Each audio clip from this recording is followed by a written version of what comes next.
Hello everyone and welcome to Hutch's Garage for episode 49 of my 1954 International Harvester Farmall Super MTA tractor restoration. This is part 1 of the Belt Pulley Drive, in which it will be disassembled for inspection. Part 2 will be the reassembly of the Belt Pulley Drive. Watch for that future video. Please note that this video footage was taken at an earlier date.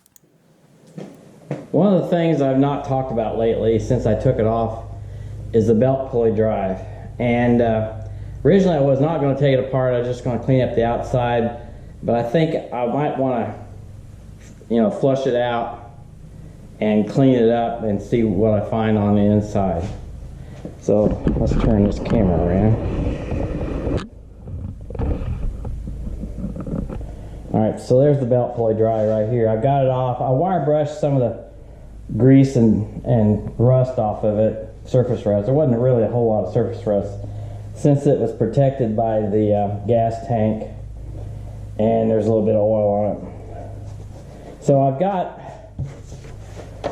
from the parts list, I made a copy of the breakaway on this belt pulley, and there it is right there with some of the part numbers listed down below.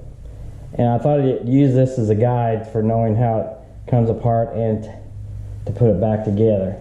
I don't plan to have it apart very long, just to mainly clean it up, and check this seal right here, see if it's still good or not, and then put it back. There's hardly any play in it. I don't even think this thing was really ever used on this tractor. So I'm using a 9/16 inch socket. I'm going to take this back cover off right here.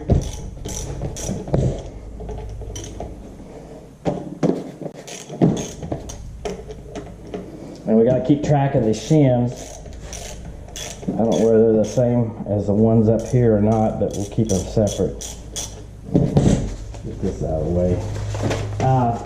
This thing is heavy to handle. It's awkward for one thing. And when I took it off, I spilled oil everywhere. And all during the time it's been sitting around, when I move it out of the way from things, it drips oil or oil comes out. So finally today I took it outside and tried to drain almost all the oil. I flushed it with gasoline, and that's what I did. So looks like that cover wants to come off, and I've got a towel under here to catch some of the grit. Alright, that's what that looks like. And it does go on a certain way. Now we'll take this one off, and let me break these bolts loose.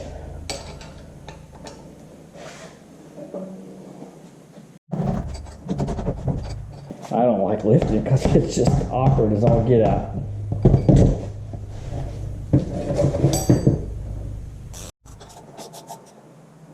This shaft here is the one that goes to the main gear that comes from the transmission, and there's a bushing back here. I don't plan to mess with that. And let's see, I'm hoping this pulls out. Looking right here, the casting looks like it was made January 13th, and Z would mean it's 1954. Let's put these bolts over here for this one. Alright, so that's...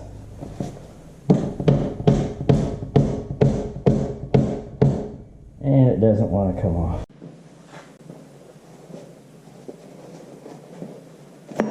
So I've got my sharp putty knife here. Let's see if we can get this in here. There we go. What do you know? Alright, so we got that loose.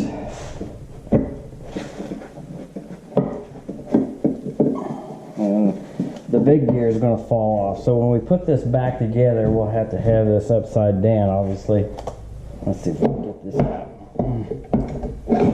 Yeah. So there's that shaft. The big gear goes on this. There's zero wear. This is brand new. That's good. And there's an O-ring around here. We'll check it out, make sure it's okay. Now let's try the same thing up front here.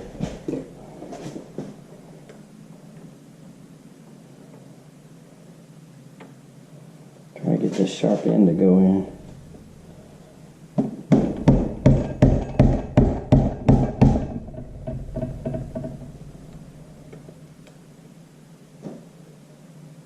I don't want to damage these.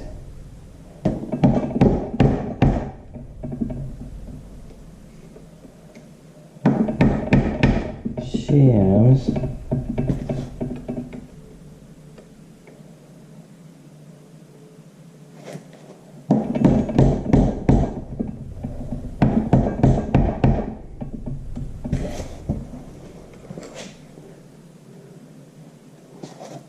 Huh. I'll pause for a moment. It has moved with this slightly.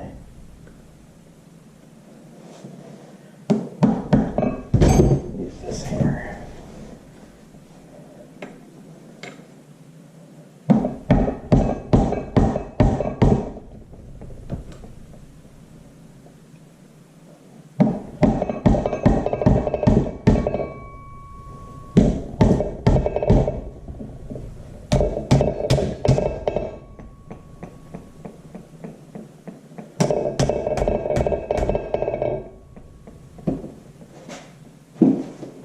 I think what I'm going ahead and do is we'll just get this big gear bouncing around here. We'll flip this up.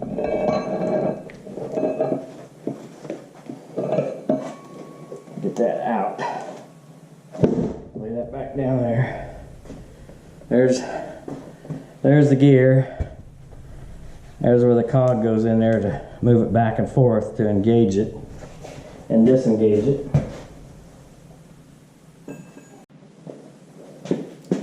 I believe I got it far enough it should come out. What I did, I ended up going to a screwdriver after I used this thing, and I'm still at the point I can use this. The hold up, and what's been holding it in there so hard, there's an O-ring. I can just now see it coming through here now. So let's see if I can, let me just work it this way. Haha, yeah. Taking this shaft out took forever, it seemed like, so I've cut a lot of video out on this process. I think about got it now. This retainer's past here. I'm able now, I think, to get this. There we go.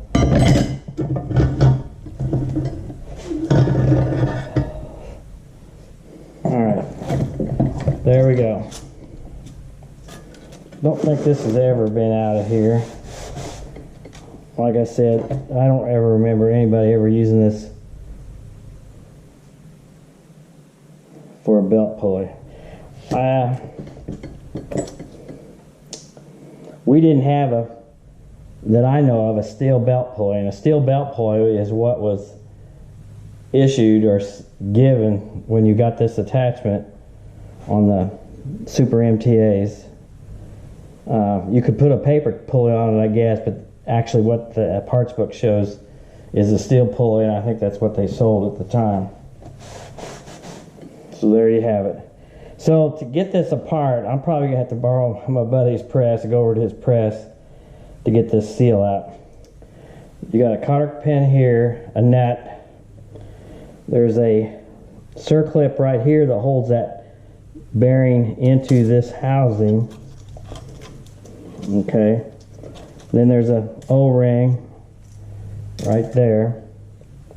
That looks pretty loose. Probably have to get 2 new O-rings. Alright. So, and then this is a sleeve that goes over the shaft, spacer sleeve. Pretty messy. Yeah, those roll pretty good. Alright.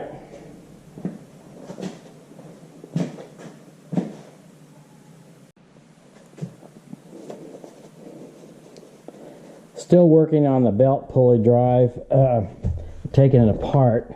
This is the output shaft, and really what I want to do is replace the seal and the O-rings. And I'll put my vise like this.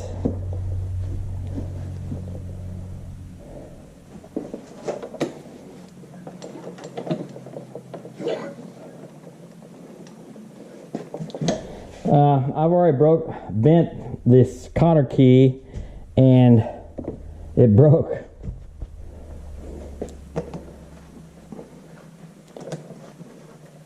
So I'm working it out this way.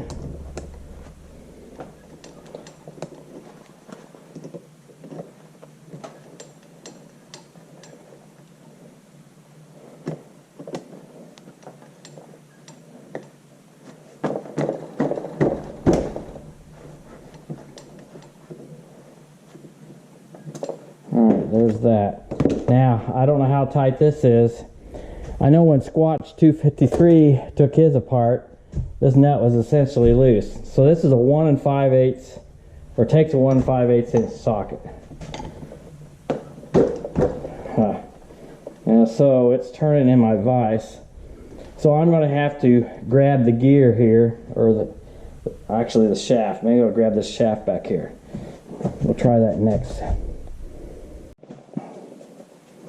Now I've got the shaft in the vise, and how I got it in there, I've got 2 4-inch long bolts going through where the belt pulley hooks on, right down here, and I got it tight in my vise, and we'll see if that works. And that will prevent the shaft from turning. Okay, got loose.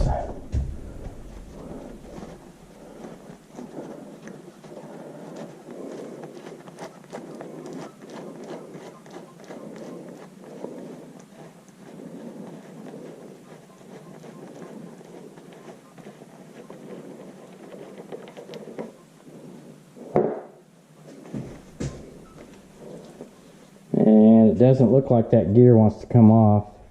So I'll probably have to take it over to my friend's press to get this thing the rest of the way apart. And so what I'll be doing, we'll push on this, probably put this here, get this gear off, get the bearing off next. There's a sleeve right here, spacer basically, between the 2 bearings. And then you've got the bearing retainer out here with this seal. And as I mentioned before, there's a circ clip in here. It's right here. And that'll have to be taken out to get that bearing out. And then I'll have access to the seal.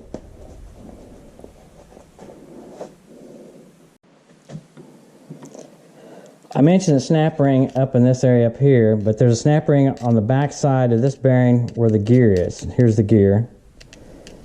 This is the drive, and this is the output shaft. And I'm going to try something.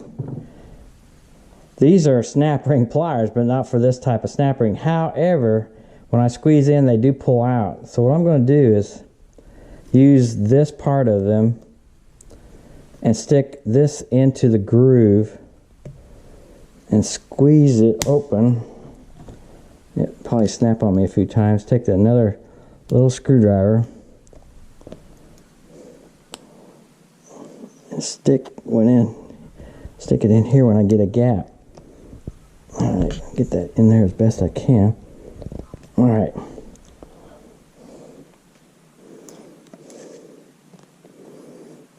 Now I'm going to pull and twist up, try to get one under here. Take another screwdriver, and pull up like that. Alright, so what I'll do is work around like this. Alright? And that's how I'm going to do it.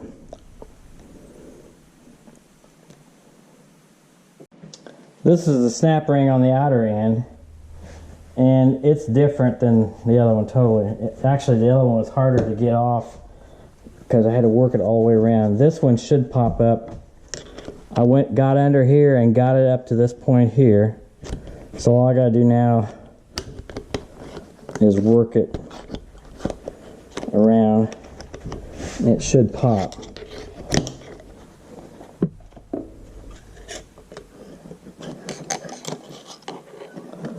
There it goes. So that one's easier to get out. I'm not sure if it's any easier to get back in, but I have an idea using some very large